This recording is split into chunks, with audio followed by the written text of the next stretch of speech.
Alright, everyone settle in. Welcome to your first class on Ladamran history. Excuse me, Maggie. Don't worry about this, I'm sure it's, nothing important. Today's lesson is all about the Scales and their children. So, basics. The 7 Scales are beings that were created by Armadyl, the god of life, to protect and care for the world of Ladamra. And they're called Scales because, well, they're literally made from Armadyl's actual scales. Armadyl is a dragon, you see. Now, I don't know if the dragon is her true form, or if she could potentially shapeshift into any creature she wishes, but thankfully I'm not here to teach you about Lyrian gods. Because yes, the Scales are technically gods, at least by the same measure that we see in Prodigal, with Var and Zolé being gods created by other gods. To avoid confusion, we can call these demigods, but it should be noted that this term is never used in either game, so as far as canon is concerned, the Scales are gods and that's that. So, where to start? Well, since it doesn't really matter what order we do these in, let's spin the wheel!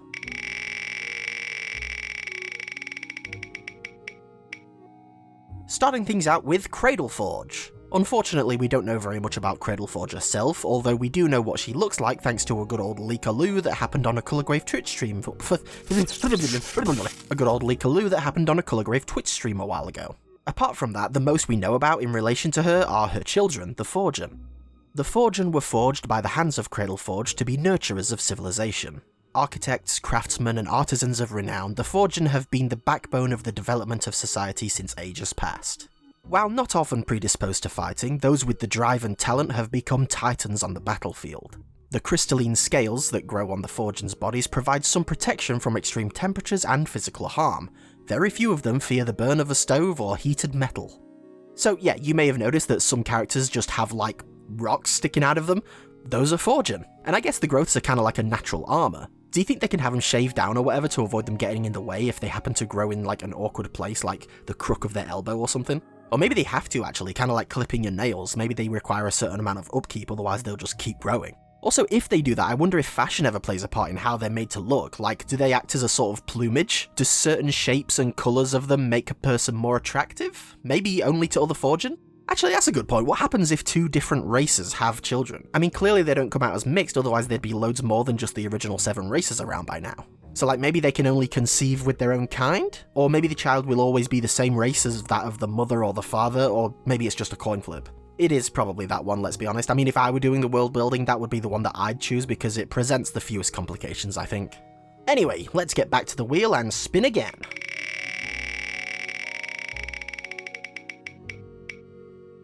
Hearthlove. Here she is, and as you can guess, her children are the rabbit-eared people you see all around, including, of course, Bonnie.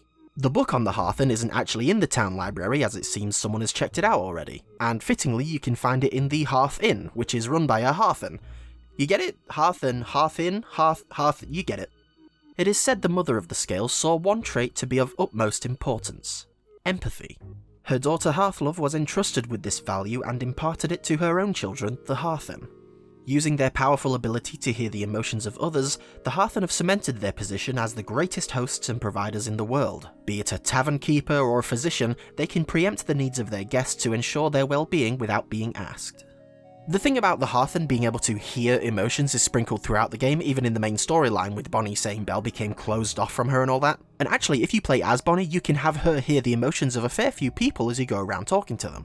While the actual interactions themselves aren't technically canon because Bonnie wasn't in the town doing these things in the story, they can still give a little extra insight to some of the characters, but we'll go deeper into that at another time. Like with the Forgen though, we've been given this idea that the Hearthen are predisposed to fulfilling certain roles within society, and while that's clearly true, I do like that there's efforts made to show that it's not one size fits all. Genevieve, for example, works at the Hearth Inn but wants to become a fighter instead, and Bonnie certainly wouldn't do well in any kind of service industry job, I feel. And the Forgen book itself even says that while most of them are predisposed to be builders of some kind, some have found great success in battle, and I doubt that that's the only deviation among their people's professions. The point is, while they were made with certain purposes in mind, they still have the free will to do as they please with their lives, which I think is just good world building. But anyway, moving on again, spin that wheel!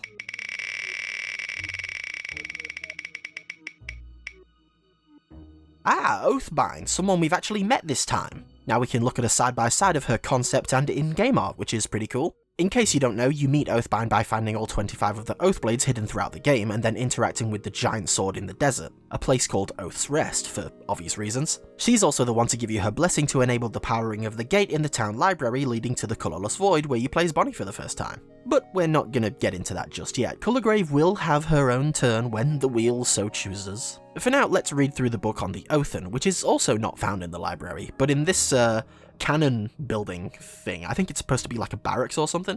The Othen are towering powerhouses that dwarf the other races in both stature and physical performance. While they may be weaker in terms of magical aptitude, they make up for it with explosive brute force.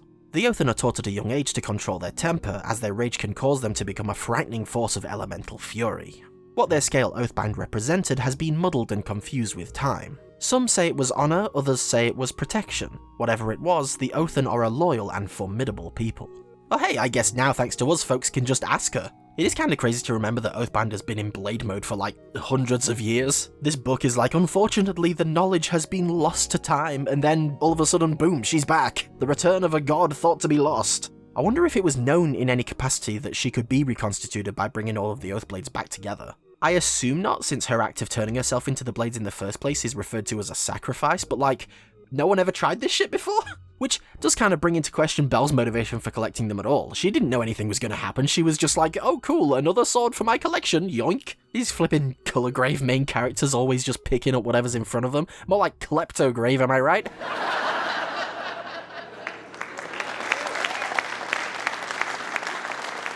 Anyway, we actually have a little bit more information on the Othen thanks to the Cursecrackers art book.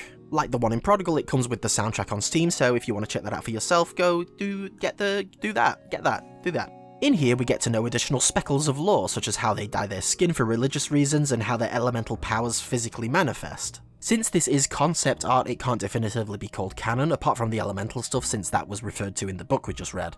The Othen are possibly my favourite of the Ladamran races with how cool the ideas behind them seem to be. And Crystal, one of the concept artists, was clearly also creatively inspired by them, with all the little details in their concepts, the hair tapering out to licks of flame, the various glowing body parts, the part about how their scars form from skin being split during an elemental rage, and these special collars made to keep that power in check. Definitely one of the more interesting power sets, and something I hope we get to see more of in the future. Alright, back to the wheel, and next up is... Blind Gaze, yet another scale we get to speak to in the game. Here she is, and here's her concept art. And here's her original concept art, which is... it's marvellous. For real though, it is cool to see the very first step in the process next to what it eventually turns into, but also this is just a very funny juxtaposition. The book on the Gazen can be found in the town library, and readeth thus. The most alien and strange of the races created by the scales are without a doubt the rarely seen Gazen. So rarely seen in fact that they are often treated with fear and distrust. While many of the other races began to branch off, creating their own styles and cultures, the Gazen retained the culture and aesthetics of their forebearers. Many believe the reason so few Gazen walk Ladamra is that the majority of them still live on the last remaining moon. Created by Blind Gaze with vigilancy in mind, their eerie eyes allow them to see a corruptive force known as malice in the hearts of others. Guided by ancient instructions passed down by their scale, they keep constant watch over the world and the stars. In case you're wondering, the last remaining moon is referring to the fact that Ladamra used to have 2 more moons that got destroyed, presumably during the War of the Scales. But yeah, moon people. That's fun. People on the moon. The moon people. We talked before about how each race seems to have been made with a specific purpose in mind, so I find it noteworthy that these guys appear to have been made purely for spotting malice. I mean, I think all of the scales were given roles that play a part in fending off malice, like how Hearthen have their superpowered empathy, and the Othen are the fighters if it should become necessary, but it's never more clear than with the Gazen. Their whole thing is that they were made to be able to literally see malice, so they are to be the overseers of the planet. Although the book did say they keep constant watch over the world and stars, so you know, clearly also wary of the possibility of outside threats, such as Nixian perhaps? Maybe even Rayam? Having said all that, one of the most worrying characters in the game is a Gazen, Fionn, the Malice Fiend. She is obsessed with malice, more specifically anything she finds exciting, by which she mostly means dangerous, which of all things malice is probably the most. She comes down to Belle's house like, damn girl, how fat that malice. once again proving that these purposes aren't hardwired into the people in some way, it's more like a general predisposition that most of them are born with. And there are a couple of Gazen that we can meet in the underworld, as they call it, which, I mean, yeah, makes sense from their perspective. Astrid the astronomist, who speaks to mine own soul, and Yana the child. I guess she's not really anything yet, she's just a child. But the interesting thing about Yana is that her father is Barracks, an Othan. How strange! Well, here's the thing, let me teach you all about Ledamran reproduction. Listen up, class! Remember when I started this video like I was going to roleplay as a teacher the whole time? Yana's parents are Barracks and Sansa, but unfortunately Sansa died some years ago. We never get to see what she looked like, but Barracks mentions that Yana wants to be just like her. And while that's not exactly a solid foundation, I think it's fair to say that it makes logical sense that Sansa was a Gazen. So from this we can infer that when people of different races have a child together, it is basically a coin flip as to which of the parents' races the child will belong to. Although, having said that, maybe the child will always be the same race as the mother. It's impossible to say for sure right now, since I believe Yana is the only example we have of this so far. But it's cool that this idea was thought of and addressed in this way, rather than just another book. Not that I have a problem with books, I mean, you know me. I want as much lore as possible. I just mean it's nice that there are some things that you can learn about the world by observing them rather than reading about them. It just makes it feel more real, you know?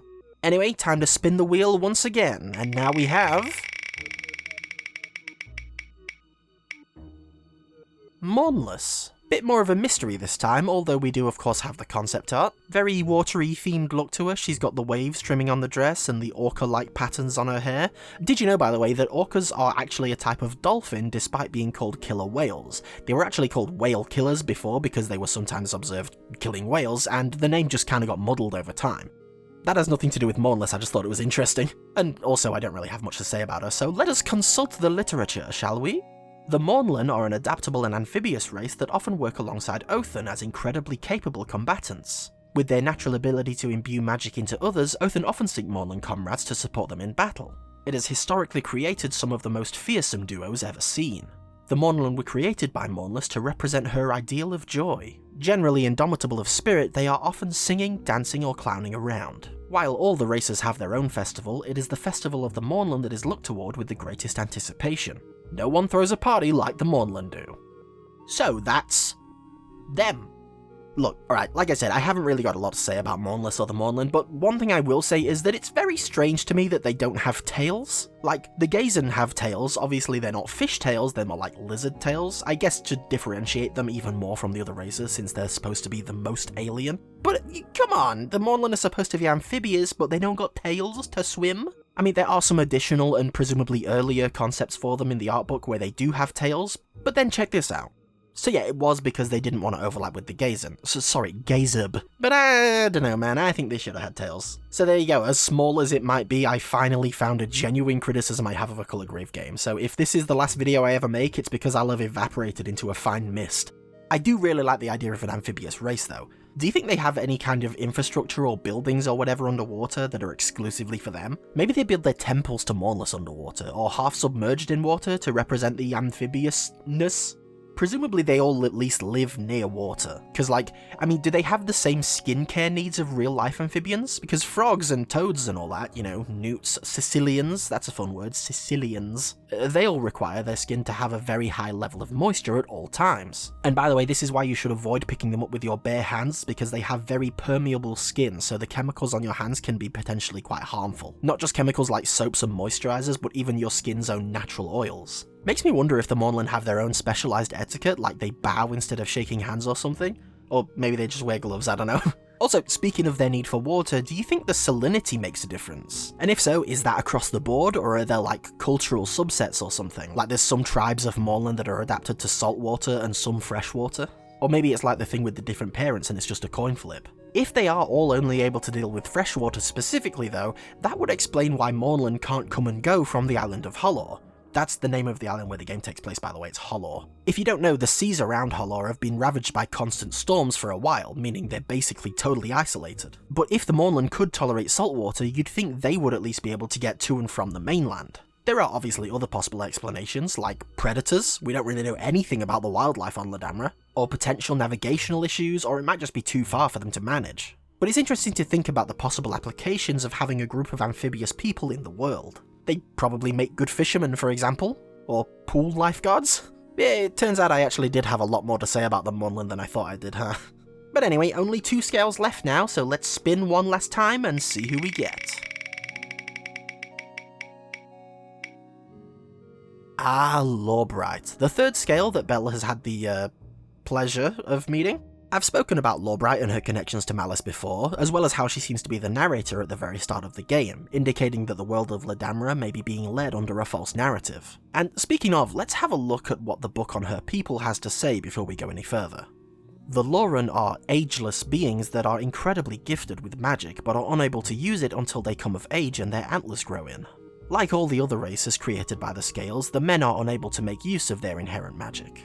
The early years of a Lauren's life are spent deep in study to prepare themselves to become scholars or educators. Their scale Lawbright represents knowledge driving them towards these paths. Few of them chose the life as knights or combat mages, but those that do are dangerous seasoned veterans. The first thing you probably took mental note of there was the use of ageless in quotation marks. Of course, the Lauren aren't truly ageless, they do have to grow from child to adult, but the idea is that once they reach a certain level of maturity, their aging either slows significantly or stops altogether. It's not super clear which. Sir Towan, for example, is a Lauren who has been around since the War of the Scales. There are also a couple of kids that could be Lauren. Ismerelda talks about her family coming from the Order of Libram, which, if I remember correctly, is an order of scholars and researchers. Doesn't lock it in 100%, but it does make it significantly more likely that she is a Lauren. And Guppy is just kinda plain looking, meaning he could be an Othan, but don't forget, the book on the Lauren said they don't grow in their iconic antlers until maturity, and the book on the Othan said that they're typically physically larger than the other races. Again, blanket statement, it's not going to be true for every single individual. Cole, for example, is an Othan who's about the same size as most other characters of other races. So it's a bit of a toss-up with Guppy, either a Lauren or an Othan with bad posture. Someone we know is a Lauren, however, is Vivian. Vivian is the scrappy young witch who helps Belle once with the gate leading to Damun, and then proceeds to get her in a lot more trouble than she ever helps her get out of. First, she sends her into Lawbright's tower, who's already pissed off with Vivian for pulling a prank on her, whatever that could have been, and then she sends her into the Colourless Void and gets stuck with Colourgrave and gets like all of her colours drained out of her. She's just not a generally helpful person. This prank, by the way, is why Vivian is young in the first place. Lawbright cursed her to have her body regress to that of a child, meaning that she now has to wait to grow up all over again before she can cast any magic, because again, remember they can't do that until their antlers grow in. I would think that there aren't a lot of Lauren about, you know, with them being ageless and all that. When you don't get older, I imagine a lot of the pressures to have children just aren't there, both cultural and biological. And that kind of drives home their utility a lot as well. Instead of passing down information over generations, increasing the possibility of details being lost or misinterpreted, the Lauren act as living libraries, the information coming straight from the source even after hundreds of years. Now, you're an intelligent person, you probably already see the problem with that, and the link it has to something I already said about Lawbright herself. If she and her children are the primary source for information on the history of the world, they can basically rewrite it however they see fit. It's very possible that we can't trust anything written about that didn't happen in recent memory. The War of the Scales, Magic Eaters, Sigrid, the Titled, all of it could be complete bullshit for all we know. But especially anything to do with our final scale, Colourgrave. That's right, the name's so good they reused it for the company as well. Colourgrave is yet another scale that Bella's met. That makes 4 out of 7, by the way. And over the course of like a few days as well. She went from going on an awkward date with a childhood friend to going to space, saving the world, travelling to another dimension, and meeting 4 gods along the way. It's crazy. But anyway, before we get too into it, let's take a look at our last book, Children of the Scales, The Graven. The Graven have long since been erased from the face of Ladamra alongside their vile creator Scale. Their rebellious mother, when tasked with making her race, rejected the ideas of normalcy and structure. Channeling the creativity with which she was endowed, wildly different creatures all belonging to the same monstrous race were brought into being. Each Graven wielded unique talents in addition to their innate magical ability. Such incredible diversity and capacity allowed them to rapidly spread from their homeland until their advance was put to an end. Now the Graven's homeland has become the resting place of the dead, and their mark on the world is but a faint memory in the mind of the Lauren who lived through the wars of the distant past. So there you go, all of the monsters that you see in the Colourless Void in Prodigal were actually not monsters at all, at least not like the giant vulture and giant toad and whatever this thing was. They were in fact Graven all this time. Which, when you consider the fact that Armadale was hanging around Van's Point for a little while, makes me wonder what would have happened if she and Ren had bumped into each other. Ren's like, "Grandma, what are you doing here?" And then Armadale she just like the stress and just makes her explode on the spot or something. Apart from not being real monsters, this also brings a couple of other details established in Prodigal into a bit more focus, albeit a weird one. Like the fact that, apparently, they literally can't die. Ren tells Auron that whenever one of them dies, they simply reappear in the colourless void. My assumption for this is that it's part of Armadale's punishment. Remember, Colorgrave and her children were banished to the colourless void for supposedly disrupting the peace in Ledamra, so perhaps to ensure that they couldn't escape by dying, Armadale just made them all immortal? It sounds ridiculous when you phrase it like that, honestly. Although, as I covered in the last video, she's not exactly prone to making the best decisions is our Armadale, so who knows. The other possibility is that this is some boon granted by Colorgrave herself, but I'm not really sure how that would work. She clearly has the power to manipulate reality in ways that we haven't seen the other scales capable of via colours. This could be a power manifested as a side effect of her imprisonment here, but given that her name is Colorgrave, that seems a little too convenient. I'd say it's more likely that she's always had this power, and that was the whole point behind trapping her in a realm without colours. And we've been told before that gods aren't so easily killed, so maybe the phenomena that can only really be described as respawning is something only meant for Colorgrave, but also ended up applying to all the Graven. Like, perhaps if Colorgrave were able to destroy her body, she could somehow escape the void in an ethereal form or something? I don't know, like, you gotta remember one of her sisters turned herself into 77 swords. It seems like almost anything is possible when it comes to their bodies, at least. But with this condition applied, if she were to destroy her body, it would simply reform again in the void immediately, stopping such an escape attempt. The fact that it also happens to apply to the rest of the Graven is possibly just an unintended consequence, again, something that seems to happen an awful lot when Armadale's involved. This has a kind of parallel with Lauren when it comes to new Graven being born. Remember Duke Krellin? He was apparently the youngest of them until this little sprout popped up in Prodigal, the newborn Graven that Auron gathers stories from the others for. You can learn via some hidden books in Curse Crackers that her name is Raven. But the weird thing is that she doesn't seem to have any parents. She just kind of appeared, and everyone's calling her their new sister, and presumably all chipping in to raise her together.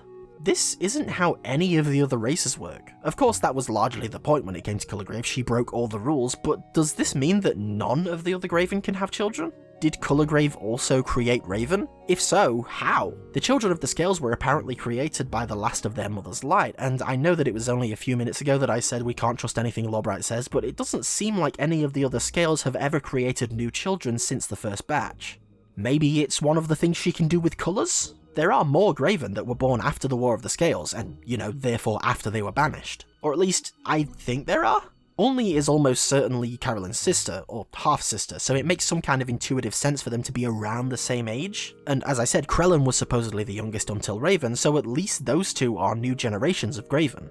There is a little snag on that though, in that Krellin is the name associated with the development of the transportation gates in Ledamra. However, I think this is more like a family name, rather than it being the same Duke Krellin that Auron and Bell meet. But then that trips us up somewhere else. How can there be a family name if the Graven don't reproduce with each other and therefore have individual families? Well, maybe they can then. It's perfectly reasonable to think that they call Colorgrave mother as a sign of respect, and call Raven's sister as more of a general familial thing rather than in the literal blood relative sense. But then, you know, we're back at the first question of whose Raven's parents actually are in that case. Sure, she looks like she just sprouted out from the ground, but that's easily explained by way of her just being a plant-like person and it's necessary for her growth. The Graven are all different strange creatures after all, so that's their whole thing, so she could just be a plant person because that's what she is. I don't know, maybe Olney is her mother? The only reason I say that is because she was the one originally tasked with gathering all the stories before she fobbed it off to Auron instead. But then again, maybe she was given that task because she was still one of the youngest around, which still leaves the question standing of who the parents are. Personally, I lean more towards the idea of Colorgrave literally being the mother to all Graven, probably just because it's a neater solution right now, given the current information we have. Actually, scratch that. Hello, this is a new part of the script that I'm adding in last minute. Bit of a peek behind the curtain for you. Whenever I write one of these videos, I always send the script off to Mimbron for a combination of approval and also general feedback, you know, to make sure I've not missed out anything important, and, well, fun script. Duke Krellin does specifically talk about his mother and has a book for dealing with the loss of a parent in Prodigal. Oh fuck. Yeah, he sure does. Alright then, I guess the Graven do reproduce normally, and either Olney is just Raven's babysitter or Raven's an orphan. I mean, that could actually work. Maybe Krellin has the book not strictly for himself, but because Raven lost her parents and he's trying to help her. We can tell from the book scattered in the void in Curse Crackers that he is very, very protective of his little sister. Now, why did I bother to say all of that other stuff if I got this new info before making the video? Because I don't feel like changing the script, that's why, so thank you very much, let's move on. Because there is one more thing regarding Kullegrave we haven't touched upon yet. Every other scale and their children were made with specific intentions with regards to combating malice in Ledamra, whether it be the Gazen with their ability to catch the seeds early by seeing them, or the Mornlin and their natural tendency to spread joy wherever they go. Surely then, Kullegrave must have been made with a purpose like this in mind too. Well, if you find a very special hidden room in Cursecrackers while exploring the Colourless Void, you will find this, the ever-suspicious red crystal. A powerful source of malice that apparently replenishes itself no matter how many times Kullegrave drains it of its colour. Now of course I've talked about this mysterious rock before, but that's not what I'm interested in right now. What I'm interested in right now is that ability of Kullegrave's to apparently drain colour from a thing. What if this ability stems from one intended to absorb malice? And Soda Machine brought up a very good point regarding that same idea. What would, for example, the person who writes the history do if they would, for example, be corrupted by malice? Would getting rid of the person whose job it is to get rid of malice be a good first step? Absolutely it would. We've already talked about the idea that Lorbright is corrupted by malice from what we see in her tower. These colours and the way that they appear to act is how we've seen what we can pretty safely assume to be malice behave in other places. It was already a fairly popular theory that the story was never as simple as Kullegrave bad or the Scales good, but now we have just that little bit more to back it up. I very much hope we get to see more of this story of the Scales play out, because after all, as Kullegrave herself said, it's just getting started. Thank you very much for watching. Join the Kullegrave Discord server for more lore gossip, or just leave a comment here if you like. Suggest a topic for the next video or something. What do you want to know more about? I reckon we should talk about Ungifted next, since we covered everyone else here. Ooh, a tease for the next video. I don't do that usually, mostly because I change my mind a lot, but it's locked in now. Next video, Ungifted. Until next time.